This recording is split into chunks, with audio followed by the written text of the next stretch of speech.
in a sense, I'm just talking about the PR of the whole thing. Like, it's over. And Israel lost the PR war. One of the cases, they go, see, they tried to tell you that this 2-year-old was starving to death, but actually she had prior injuries when an Israeli shell cracked her skull open.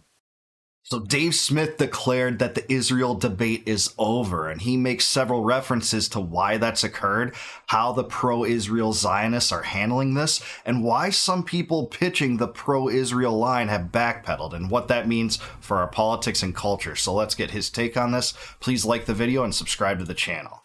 You know, I said when I was on Rogan's show, and, you know, maybe this was a little above my britches to just make this declaration, but I felt comfortable being the one who did it. But I just said, you know, as far as I'm concerned, this debate is over.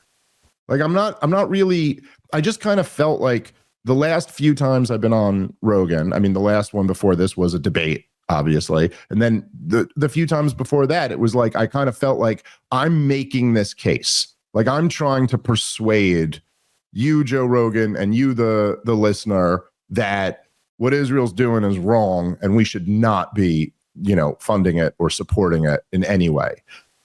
And then this time, I almost just feel like the argument's already over. We're not really debating anymore. I know I don't have to convince Joe of this shit, and I know I don't have to convince anyone listening to this right now. Like, it's just, we're way past the point that there's even a debate. Whatever it means to have a national conversation or to have a debate, the truth is there's just been no issue like this one. It's just been debated. I mean, Rob, how many Israel-Palestine debates have there been over the last 2 years? Like, or just in general? No, I just mean in general, not forget me. Like, just in general, how many Israel-Palestine debates on huge platforms with millions of people, or hundreds of thousands of people watch? Like, countless, right?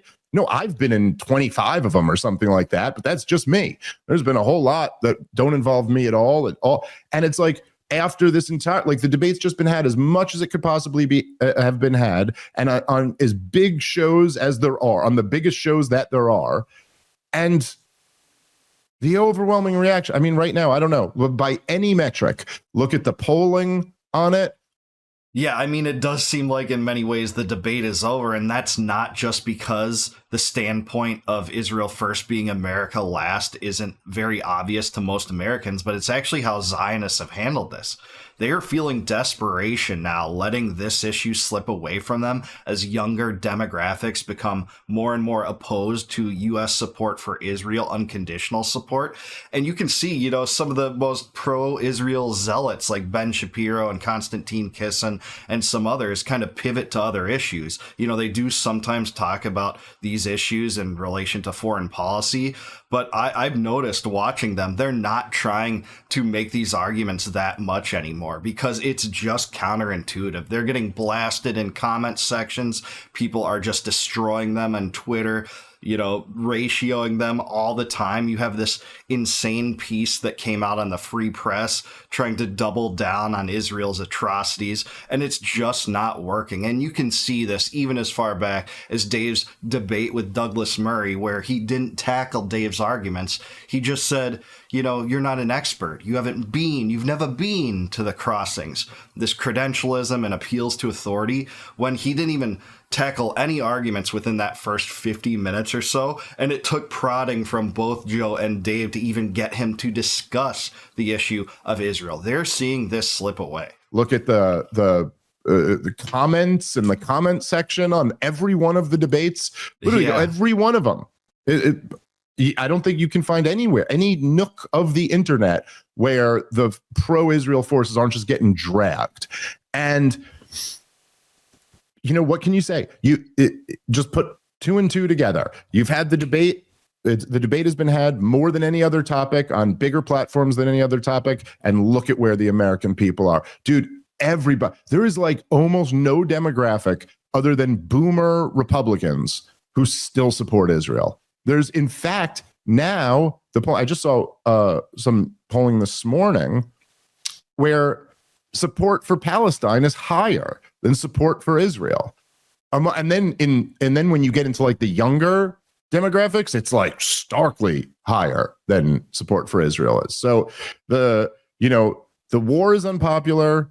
The government itself is unpopular. Our supporting them is enormously unpopular. And at this point, it is like, I don't know what to say, Rob. It does, like I've said this for a lot of years now, but there was always like, people get real hysterical about like Holocaust denying, or if anybody says anything about that, like even someone like Daryl Cooper, who never said nothing about the actual Holocaust, but just said that maybe it was Churchill's fault, that this thing wasn't just a war in Poland and instead turned into the giant catastrophe it was. And that you see the reaction to that. And I've always kind of had the attitude that like, I don't know, I just don't get that.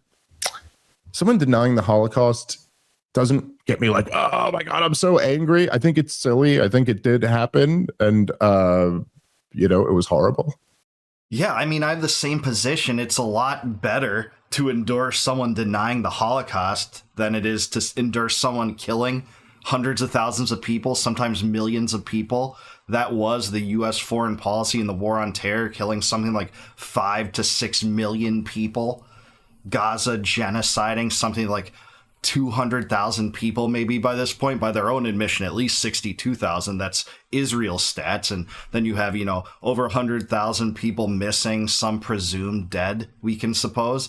But Dave's right, and he's right about demographics too. It is generally older conservative boomers that do still support Israel, essentially the only demographic. I know there's exceptions to it. I know there's going to be some boomer in my comments section saying, I'm a boomer, but I don't support Israel. I get it, but your exception doesn't outweigh the general rule that Dave's speaking to here. I never thought in my lifetime there'd be any poll reflecting more support for Palestine and the Palestinians than Israel, by the way. But this shift away toward the Israel first mind frame is a good thing in my mind. If you're telling me like, I don't believe something that happened in the early 40s actually happened, like, I don't know why I'm supposed to be so exercised by that. Yeah, that doesn't hurt someone else. I mean, that's thought control if you're trying to inhibit that. But when people kill each other, that is something I think that should inspire the flame of indignation within us. I mean, I don't deny the Holocaust. I don't particularly take kindly to people that do. But yeah, it's a lot worse to kill tons of people and inspire and support foreign policies that do that than to deny the Holocaust, for sure. But watching this in real, it does feel like the people who are still defending Israel at this point you're actually watching it in real time. Like they're sitting here writing out. Did you see this, Rob? I swear to God, I can't be, you think I'm making this up. Did you see the Free Press, Barry Weiss's publication? Or wonderful, rag. Totally neutral on this issue. Yeah, totally neutral. Just call it a rag, Dave. It's Barry Weiss's rag. They wrote a piece debunking the starvation in Gaza, and I'm not making this up. One of the cases, they go, see, they tried to tell you that this 2-year-old was starving to death, but actually she had prior injuries when an Israeli shell cracked her skull open. And so, like, yeah, she wasn't eating after that and ultimately starved, but like it was from the and you're just like reading this and you're like, that's it. That's the defense. That's what you're going with. Well, in that case, we ought to support. It's like, it does feel like it's getting to a level. Literally, what's going on right now is that there's starvation. There's reports of starvation all throughout Gaza. And then the pro-Israel people debunking it are going, yeah, it's only the people who are already sick. Yeah, let that sink in. Let that vile and desperate attempt to pivot away from Israel's atrocities sink in. That's where their debate is at this point. That's why Dave is saying the debate is over, because it wasn't that that little girl was being starved. No, she was actually bombed, and that disabled her. Yeah, we're supposed to then get behind the pro-Zionist argument that this starvation campaign isn't occurring now because you just killed her instead, and, you know, her death was long and probably painful and lingering. That's where their argument's at. And that's why it's dead, and that's why you don't see a lot of Zionists debating this argument anymore. They're just getting completely dragged. And that Free Press article is a joke. I invite anyone to read it to see how much of a joke it is. I'm not going to be like, a Zionist zealot that says, no, don't take a look at the arguments of our opponents. I'll tell you, take a look at it because it's a self-defeating article. It's a self-defeating argument. It's the special needs kids that are starving, Rob.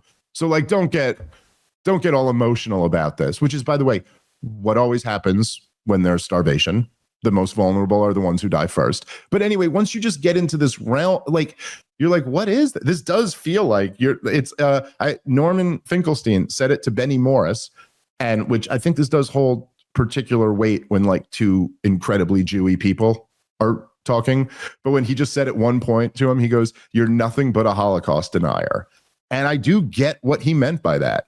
Like, it does seem like, you're making the excuse, you're doing the exact same thing where you go, oh no, I know you see pictures of, starving corpses or whatever, but that's not actually evidence of anything. Like, okay. Yeah, that's where this argument's at. Norman Finkelstein's a total hero, if you ask me. I just did a reaction video to a speech he recently did at a church, and he's just been fantastic about covering this through the decades. He's an expert in this field, and he is Jewish. They've called him an anti-Semite. They've tried to destroy his life and reputation, despite the fact that he's actually shed the truth on what's happening in Gaza and has for many decades. And, it is the people like Norm Finkelstein and Dave Smith and Glenn Greenwald and Aaron Matei and Max Blumenthal and Jeffrey Sachs that show that there are Jewish dissidents who can't stand what Israel is doing, and they're treated the same thing and the same way as anyone else who dares to shed light on the truth. They're called anti-Semites. They try to take them down, cancel them, what have you, to destroy their reputations because of it, regardless of what their lineage or religion is. All right. Anyway, that's just how it feels to me. Like, it feels, and obviously, I'm not even trying to like lay out my case right now. I've been laying out my case for 2 years, and I've done it in long forms and many public debates. I'm just saying, like, it's almost like, in a sense, I'm just talking about the PR of the whole thing. Like, it's over.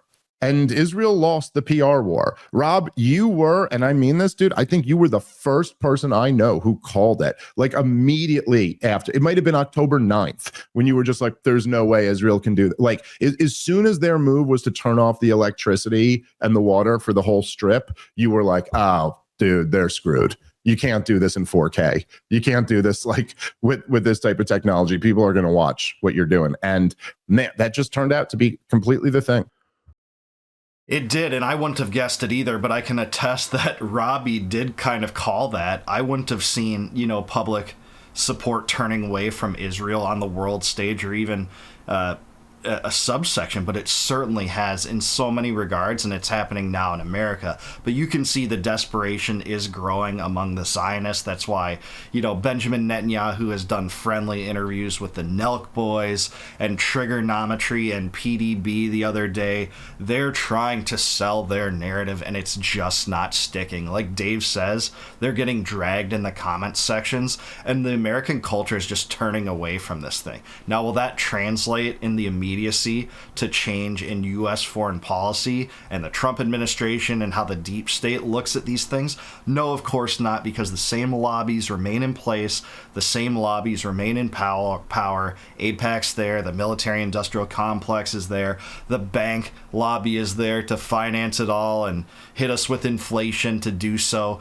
Those same dynamics do remain, but I think it might be temporary. That's my biggest source of hope, is that when the boomers that do still generally support Israel die off, it is going to be displaced in our political system to some extent with people that don't have the same mentality toward Israel, rightfully so, if you ask me. So this is right now, and it's a bipartisan affair, it's the uniparty, an Israel first government, but will it be forever? I don't know. I don't know if it can withstand this PR disaster. Israel's lost the PR war. That's why Dave says the debate is over and the pro-Israel argument is over. I like it when they try to still argue their case now, the most diligent and vociferous pro-Israel supporters now, because they just get destroyed for all the reasons Dave points out. I think that's a good thing, and that's why I think there's some desperation and some attempts to be remarkably quiet about what's happening in Israel by some of them. But what do you think? Let me know down below. Is Dave Smith right? Is this debate effectively over, at least in terms of the culture and the new media? Let me know down below. What do you think the ramifications are on this long term for Israel? I want to hear from you down below. Please like the video, subscribe to the channel, also subscribe to Dave Smith. Really appreciate his coverage on this over the last 22 months or so.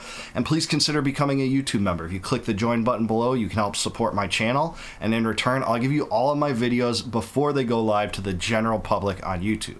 And until I see you guys next time, no more war, no more debt, no more inflation, and no more empire. Peace out, guys. Catch you in the next one.